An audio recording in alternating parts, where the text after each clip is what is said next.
Tout est politique, seconde partie de notre émission. Bienvenue si vous nous rejoignez. Notre invité cette semaine, Marek Alter, bonjour. Bonjour. Vous êtes écrivain et vous publiez ce texte, Réconciliez-vous, aux éditions Robert Laffont. Réconciliez-vous, qui est fâché avec qui, Marek Alter? Écoutez, vous et moi, non. Non, ça va. C'est sûr. Mais il y a des milliards d'individus qui sont prêts de prendre des armes et aller s'entretuer. Donc vous vous adressez à ces individus-là dans Bien sûr, Réconciliez-vous? bien sûr. Ils ne sont pas trop nombreux? Ils sont très très nombreux. Je pense que, vous savez, nous avons le monde de nos parents n'existe plus. Ce monde où il y avait des grands espoirs laïques, on se battait, le communisme, socialisme, fascisme, libéralisme, tout ça c'est fini. Mon grand-père, Abraham, barbe, papillote, chapeau, juif religieux à Varsovie, quand il a su, quand il a appris qu'en Espagne les fascistes allaient prendre le pouvoir, il s'est engagé dans les brigades internationales pour combattre le fascisme. Il participait à quelque chose d'universel, un élan universel pour défendre la liberté. Qui sont les fascistes aujourd'hui? Aujourd'hui, ces fascistes, tout ça, ça n'existe plus. Cet élan universel n'existe plus. Et dans le vide, le seul élan qui existe, c'est le djihad. C'est ça qui est terrible. Ça veut dire que nous n'avons plus rien à proposer. On propose des choses pour défendre nos valeurs, notre liberté, notre démocratie, mais ce n'est pas une conquête. Est-ce que vous oseriez dire aujourd'hui qu'on est en guerre? C'est ce que je pense personnellement, mais je peux me tromper. En guerre de religion. Est-ce que finalement, cet islam radical que nous dénonçons tous n'est pas en guerre contre Israël, contre les valeurs occidentales et tout? C'est pas ça le danger aujourd'hui? Vous avez 100% raison. Donc vous dites qu'on est en guerre de religion? Nous sommes la veille d'une guerre de religion. Pourquoi? Parce qu'il n'y a pas autre chose que des religions. On n'est pas encore dedans. Ça veut dire qu'il y a des signes. Par exemple, en Mali, quand les djihadistes voulaient protester contre Charlie Hebdo, qu'est-ce qu'ils font? Ils brûlent les églises. Ils ne brûlent pas les consulats de France, l'ambassade de France. Au Niger, la même chose, les églises. Ça veut dire ils sont des prémices des guerres de religion. À nous de faire de sorte pour que ça n'advienne pas. Vous savez, il y a 1000 ans, 1096, en France, à Clermont, le pape Urbain II lance la première croisade. Et quand j'ai entendu le discours d'Obama qui justifiait l'envoi des avions en Irak pour bombarder les djihadistes, il emploie les mêmes mots que le pape Urbain II il y a 1000 ans. C'est fou, non? Oui, mais quel mot, oui. Alors, il dit il faut combattre l'art barbaresque et sauver les chrétiens de l'Orient. Urbain II, déjà il y a 1000 ans, parle de sauver les chrétiens. Donc ça se répète. Mais vous, Marek Alter, dans votre livre, quand on le lit attentivement, on s'aperçoit que déjà en 1969, vous êtes en Israël, vous rencontrez Golda Meir, qui était donc la première ministre de l'État d'Israël, et vous lui dites que vous allez rencontrer Yasser Arafat. Et là, elle vous dit non, vous n'allez quand même pas serrer la main à celui qui a le sang des enfants juifs, justement, dans ses mains. Et là, vous lui dites non, mais Moïse, allez voir Pharaon. Et là, elle vous répond non, mais vous n'êtes pas Moïse. Et au final, vous obtenez sa bénédiction. Elle vous dit, allez-y. Vous y croyez encore à cette paix? Là, on parle d'une anecdote qui est plus qu'une anecdote, qui date de 1969. Oui, je crois. Vous y croyez? On aurait pu l'avoir déjà si un fanatique israélien... Avec Rabin. Yigal Amir. Voilà, Yigal Amir n'avait pas tué Rabin. J'ai pleuré, c'est un très cher ami. Shimon Peres et Arafat sont rencontrés chez moi à Paris et je suis resté avec mon épouse et Leia Yitzhak Rabin pendant un week-end pour discuter, pour voir s'il y va ou il y va pas. Il est allé, il a signé, et il en est mort. Mais Arafat n'était pas un homme de paix. Moi, Non, c'est de pas discussions avec Madeleine Albright que j'avais eue, je me souviens, elle disait c'est un danseur de tango, un pas en avant, trois pas en arrière, on ne fait pas la paix comme ça. Mon ami, on ne fait pas la paix avec les gens qui veulent la paix. Mais on, alors, on fait la paix avec les Ceux gens qui qui sont font en la guerre. guerre. Ah, bien sûr, Alors- parce que ceux qui veulent la paix, il n'y a pas de problème. Mais ces terroristes-là dont vous parliez en début d'émission, ces djihadistes, eux ne veulent absolument pas la Non, paix. non. Eux, ce qu'ils veulent, c'est éradiquer les religions et Tout à que la religion musulmane Mais c'est le l'emporte. Parce que là, il y a une grande différence. On est- Arafat, même Nasser, tous ces gens, Habash, Khawatmeh, etc., étaient même des gauchistes. Hein. Ça veut dire que quand on leur parlait des prolétariats israéliens, ils savaient de quoi on parlait. Hein. Il allait leur serrer la main. Donc là, Bon. vous parlez quoi? Ce sont des ignorants? Aujourd'hui, nous avons des fanatiques religieux. Ils pensent qu'ils ont reçu une mission, Mission. d'Allah pour conquérir le Oui, monde. c'est au nom de Dieu, c'est ça. Ah, et là, on échappe à la rationalité. Donc là, il faut gagner la guerre. Mais Mais c'est la contre guerre qui? contre le nihilisme. C'est le nihilisme, ces gens-là. Non, parce que le nihilisme, c'est ce que Dostoïevski raconte avec son personnage Nietzschaïev. Et eux, ils sont des nihilistes. C'est vrai. Parce que les djihadistes, ils ont une vision du monde. Califat. C'est la charia. Oui, le califat. Bah oui, c'est le califat. Les premiers califes étaient Abu Badr, etc. Bon, donc, ils reviennent des siècles en arrière pour continuer l'histoire qui s'était arrêtée. Mais donc, il y a une guerre, une double guerre. Une guerre réelle, ça veut dire ceux qui veulent nous tuer, il faut qu'on se défende, qu'on les tue. Il n'y a pas...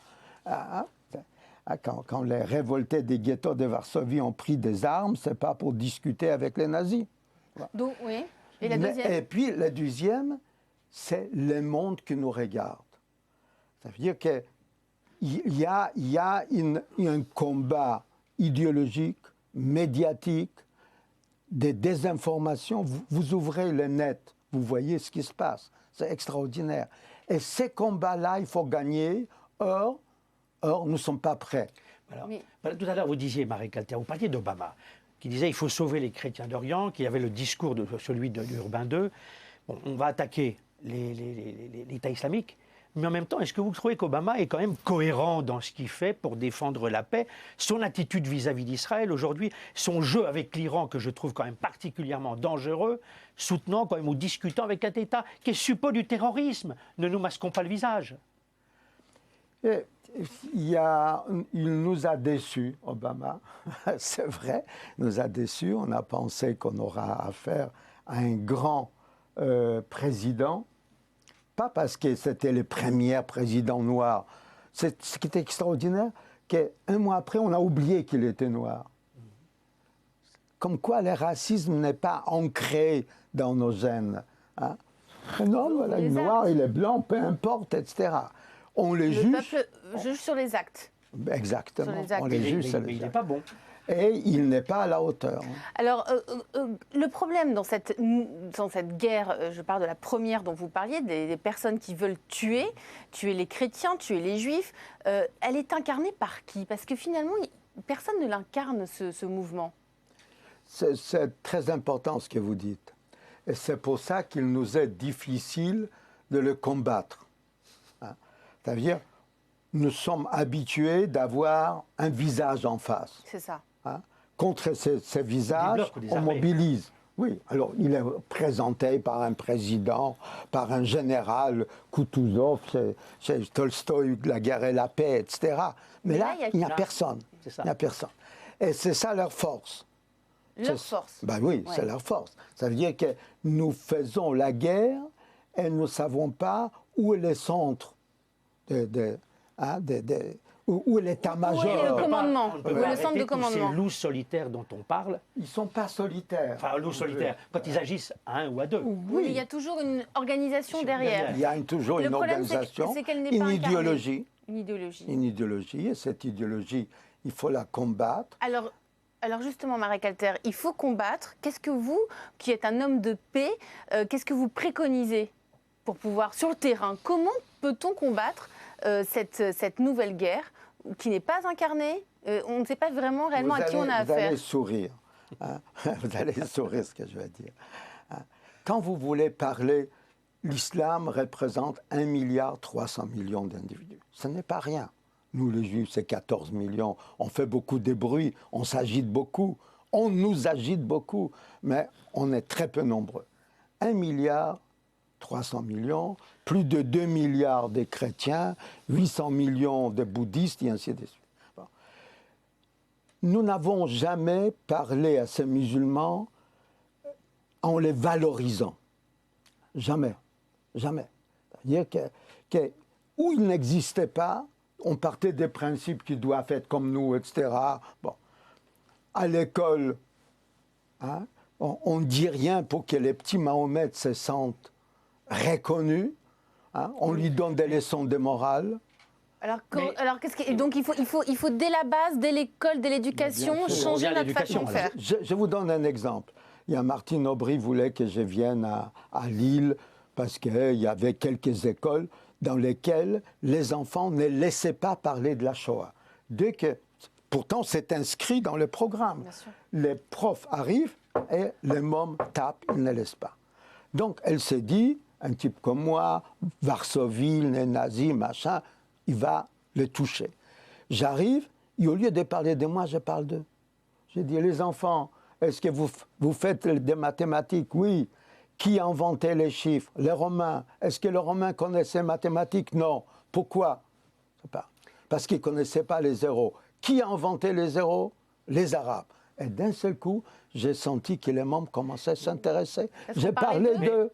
J'ai parlé d'eux. Écoutez, les membres d'origine musulmane sont comme les membres d'origine juive. Donc c'est une guerre d'ego, finalement. Ils n'existent pas assez. Non, pas du tout. Ça veut dire, quand vous voulez séduire quelqu'un, j'espère que vous arrive, hein, un homme, ouais, vous parlez de lui, vous ne racontez pas votre vie, parce que du coup, il va se sentir reconnu. J'aimerais bien avoir votre avis. Il y a un ami juif me disait il n'y a pas longtemps, les juifs en France, on les respecte, mais on ne les craint pas.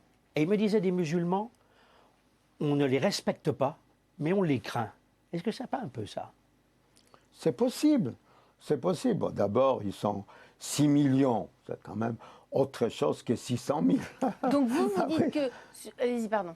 Oui, allez-y. Donc sur le terrain, il faut quoi? Il faut reprendre tout à la base, les intéresser à notre histoire, à l'histoire de France, à leur histoire. Donc il faut changer les programmes? Bien sûr. Vous dites qu'il faut changer les programmes à l'éducation. Le monde a changé. Il faut équilibrer les programmes. On ne peut pas faire uniquement l'histoire de l'islam, des musulmans, de Mahomet. Bien sûr qu'il faut équilibrer, mais ça peut aussi intéresser les autres. Quand je raconte que Charlemagne, qu'est-ce qu'il voulait Charlemagne? Il voulait la paix. Alors il envoie une délégation auprès de Haroun el-Rachid, les grands califes de Bagdad, pour lui proposer un pacte. Et il demande à son ami Isaac Darl, son ami juif, de mener cette ambassade. Et Isaac Darl revient 5 années plus tard avec les documents signés et avec un éléphant blanc, le premier éléphant blanc. Dans votre idée du livre, réconciliez-vous. Comment vous expliquez qu'il y a vraiment en parallèle aujourd'hui en France cette montée de l'antisémitisme et en même temps de l'islamophobie? Mais tout simplement, j'en sais rien, je vais peut-être dire des bêtises. Quand il y a une crise, on cherche toujours les responsables. Un bouc émissaire. Bouc émissaire, il y a un très beau livre de Girard, René Girard, sur le bouc émissaire. C'est comme ça. On n'accepte pas, nous sommes malades, ma mère est malade, mon père est malade. Ça doit être un mauvais oeil. Quelqu'un a apporté ça. Qui? Alors, ou les voisins juifs ou les voisins arabes. Il n'y a pas 1000. Marek Alter, quand vous dites, je termine sur cette idée, quand vous dites qu'il faut tout reprendre à la base, il faut changer les programmes de l'éducation nationale, mettre un peu de l'histoire du monde musulman, donc vous me dites dans le programme de l'éducation nationale, ça va prendre énormément de temps cette guerre alors? Il faut aller vite, Parce qu'il y a une guerre idéologique, Ouais. une guerre... Qui est en train de se répandre. Bah oui. Donc bah, il faut, ça va faut prendre combien de temps qu'on la C'est quoi, ça gagne. va durer une génération cette guerre? Ça va durer longtemps. Ah, c'est tout cas. sûr, c'est sûr. Vous savez, on a oublié que même les terrorismes locaux, notre terrorisme local, les brigades rouges, la bande Abadère, etc., ça a duré combien? Toi, tu connais bien, 20 ans, 30 ans. Mais là, on a... Et on n'a rien pu faire.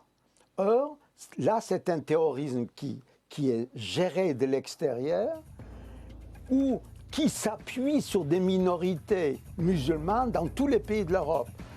Il faut quand même réfléchir. Il faut quand même gagner ces minorités à notre cause.